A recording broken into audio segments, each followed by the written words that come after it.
Hello guys, দেখো আমি এখানে বাটার তৈরি করতে বসেছি, কারণ সামনেই যেহেতু জন্মাষ্টমী সেই জন্য বাটার তৈরি করতে বসেছি। কিন্তু এ তো বরফ, তো ঠান্ডা হয়, তোমরা তো সবাই জানো। আমি তো হাতে ধরতে পারছি না, তোমাদের এত ঠান্ডা লাগছে। ভগবানকে দেখো, এই যে দেখো আমি ভগবানের কি সুন্দর অঙ্গরাগ করেছি, দেখো এই দিয়ে দেখো।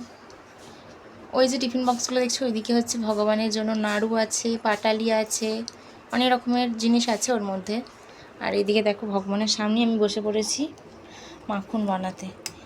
সে তো আর হচ্ছেই না, প্রচণ্ড ঠান্ডা। কী করে যে আমি এটাকে মাখনে পরিণত করবো জানি না। তাও অনেকটা এসেছে, দেখো মাখনের মতন সেটটা অনেকটা এসেছে। দেখো এই যে সেটটা অনেকটাই এসেছে, আমি চেষ্টা করছি, কিন্তু জানি না কতটা কি পারবো বন্ধুরা। তো প্রচণ্ড ঠান্ডা, হাত তো আমার সে কন করছে, যাকে বলে শীতকালে যেমন সে হাত কনকন করে ঠান্ডায়, হাত পা ঠিক সেরকম এখন এই ঠান্ডা বরফটায় হাত দিয়ে আমার হাত কনকন করছে বন্ধুরা। কী করবো কিচ্ছু বুঝতে পারছি না, কী করে যেটা শেষ করবো। শুরু যখন করেছি শেষ তো করতেই হবে এটাকে। আমি এটা মনে সাহস নিয়ে তৈরি করতে শুরু করে দিয়েছি, জানি না কেমন হবে, কিন্তু এটুকু জানি এটা টেস্ট কিন্তু সেই ঘিয়ের মতনই হবে।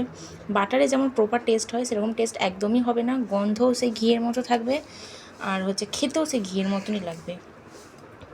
আমি কিন্তু সত্যিটা বললাম বন্ধুরা, কারণ টেস্টের মধ্যে তোমরা কোনো তফাৎই দেখতে পাবে না। বাটার তোমরা নিয়ে দেখবে আর এইটাকে নিয়ে দেখবে, টেস্ট কিন্তু পুরোটাই আলাদা হবে বন্ধুরা, একদমই এক হবে না এই জিনিসটা। দেখো আমি অনেকক্ষণ থেকে প্রায় চেষ্টা করছি, জানি না কতদূর কী করতে পারবো এটাকে শেষ। হাত তো পুরো কনকন করছে, হাত অবশ হয়ে যাচ্ছে যাকে বলে। আমি তো করতেই পারছি না, শুরু যখন করছি শেষ করতে হবে। হরি বল, রাধে রাধে। এইভাবেই ঠাকুরের নাম নিয়ে আমি করতে শুরু করেছি।